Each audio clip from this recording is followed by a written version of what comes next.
the last question hit at the root of what we'll discuss today. All of us, with our stories, our life practices, and our chosen professions, as well as our time and attention, are poised uniquely to best serve other people. A pioneer can be defined as someone who is the first to use, adopt, or develop and apply knowledge, ideas, or principles. While many of the ideas, knowledge, and practices that I will discuss today are not new per se, I hope to offer a fresh perspective on how we can combine and implement these strategies in our lives to our benefit and to the benefit of our clients, community, and ultimately the world around us. To set the stage, I think it's important to share a part of my story first. My obsession with the human body started at an early age. My dad, a tech nerd and early adopter of computer technology, had a laptop set up with DK Anatomy software when I was just 5 years old. More interested in the virtual cadaver than the games available to me, I would spend hours poring over the layers of bone, muscle, and fascia. And it was at this time that I decided to start drawing the world how I saw it.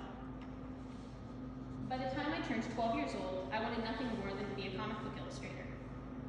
I was more of the sit and read, avoid the presidential fitness test kind of kid than the jock, and I was not an athletic person, nor am I an exceptional athlete now. However, the more I looked at anatomy texts, photo references, and weightlifting books, the more attracted to physical pursuits I became. After a summer spent incessantly begging my parents for a gym membership, my mom took me down to Pro Fitness, an old school underground gym nestled on the outskirts of Aggieville, and I was home. The connections I made with the mentors there and the hours I spent in this sanctuary set the stage in many ways for the rest of my life. Flashing forward 8 years, I found myself a few years out of high school, managing Blue Stem Bistro, and a bit lost on what to pursue. Should I go to college? Should I travel? Or should I simply continue to work? Like any eat, pray, love American girl, I bought a plane ticket to New Zealand and spent several weeks working on farms before a friend of mine offered me a ticket to their local Burning Man festival. Not particularly the festival type, I thought that getting out of my comfort zone and not spending money on a hostel sounded like a pretty sweet deal. So I put my anxiety about hippies aside and I took a bus down to Honolulu. At Kiwiburn, I found myself halfway between a rural farmscape, much like Kansas, and a jungle-esque forest. After a few nights of pre-festival construction, my friend Shannon arrived with our tent and we set up camp in the woods next to the rest of the burners. The first night, at roughly 3 a.m., I heard an incredibly loud noise outside of our tent.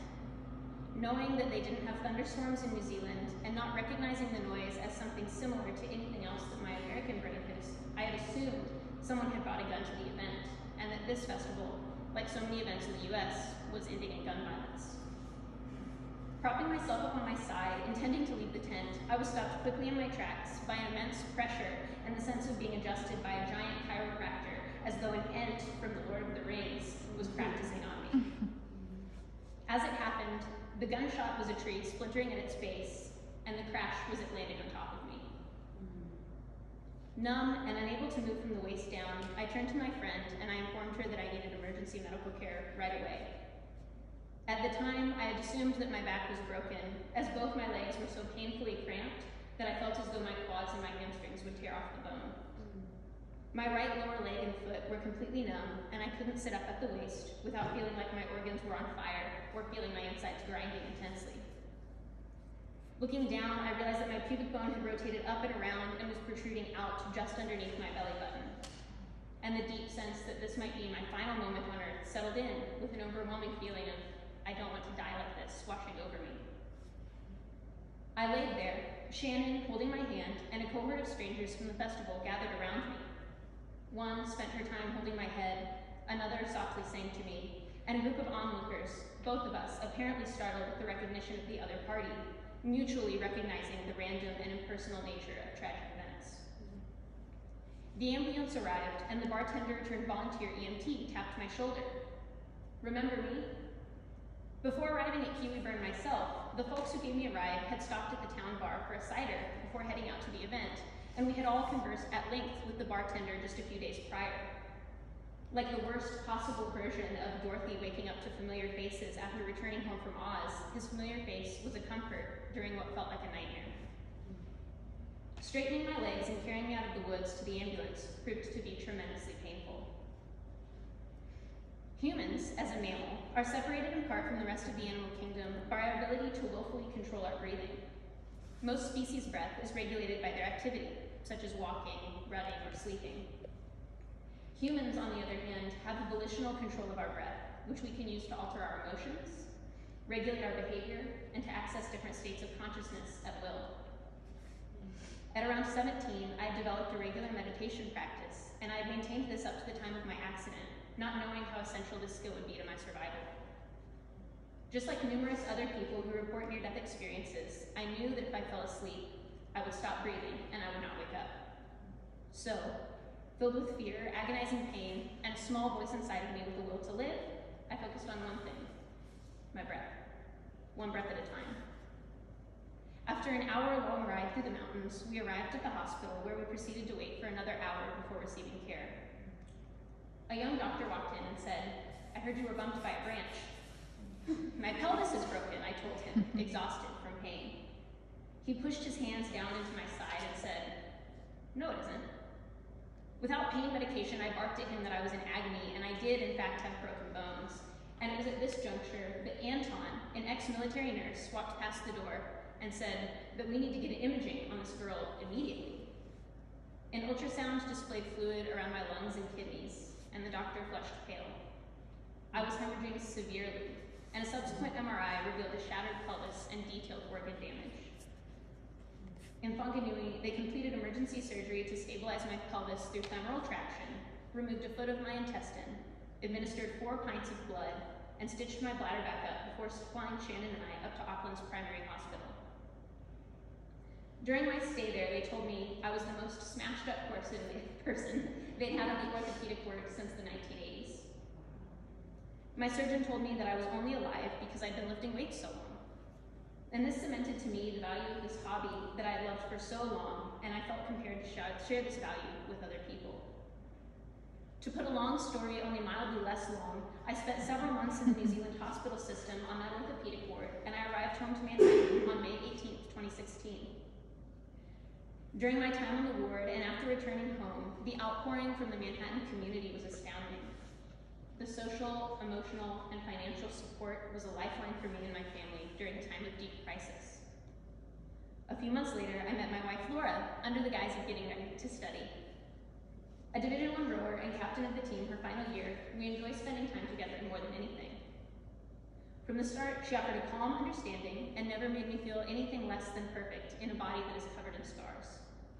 She embraced me when I struggled with PTSD, with chronic pain, and with anger.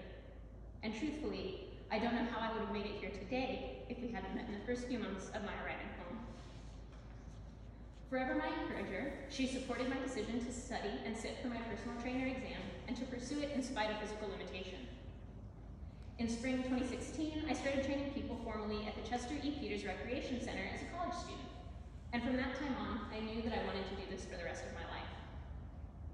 Several graduations, several moves, and several jobs later, we moved into our current home and opened Unbreakable Strength Co. as an in-person and remote strength coaching service. In his book, Man's Search for Meaning, Viktor Frankl said that those that have a why to live can bear almost any how. On the surface, what Unbreakable offers isn't different from any other gym. We measure sets, reps, PRs, joint angles, the basics. But what we do differently, I believe, is come alongside other people in investigating their why. We encourage you to interrogate what you're made of and what your values are, and to use those deep parts of you to develop a consistent practice focused on how and why you live, and how the development of strength is just one way to live out your why. We shift the focus away from what you aren't towards what you are, which is resilient. We don't focus on the scale or dietary behaviors, and we don't erase differences. Rather, we embrace them, and we encourage you to leverage what makes you unique to the best of your abilities, and to become a challenger of yourself and the world around you.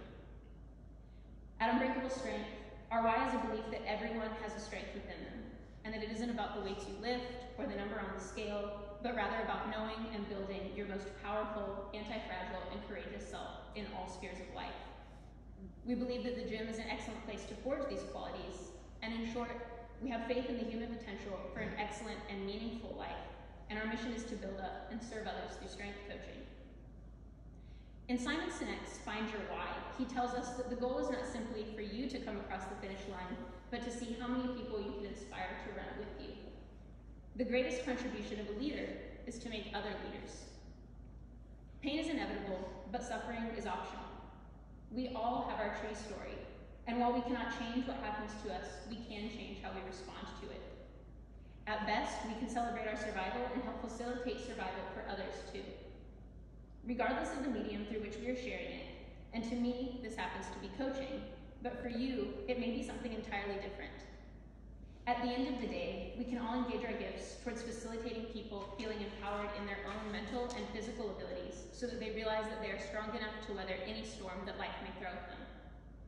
I can say that it is only due to love, this Manhattan community, and the physical and emotional resilience built in me through training that I'm able to sit here and talk with you now. I want you to think about the hardest thing that you've ever experienced. And I want you to think about why you're here today. I want you to know that while there are times in life where you may feel unkempt, unworthy, unable, unprepared, or unsupported, that you and all of your uns are where your strength lies. And though we are all unfinished, together we are unbreakable. Thank you.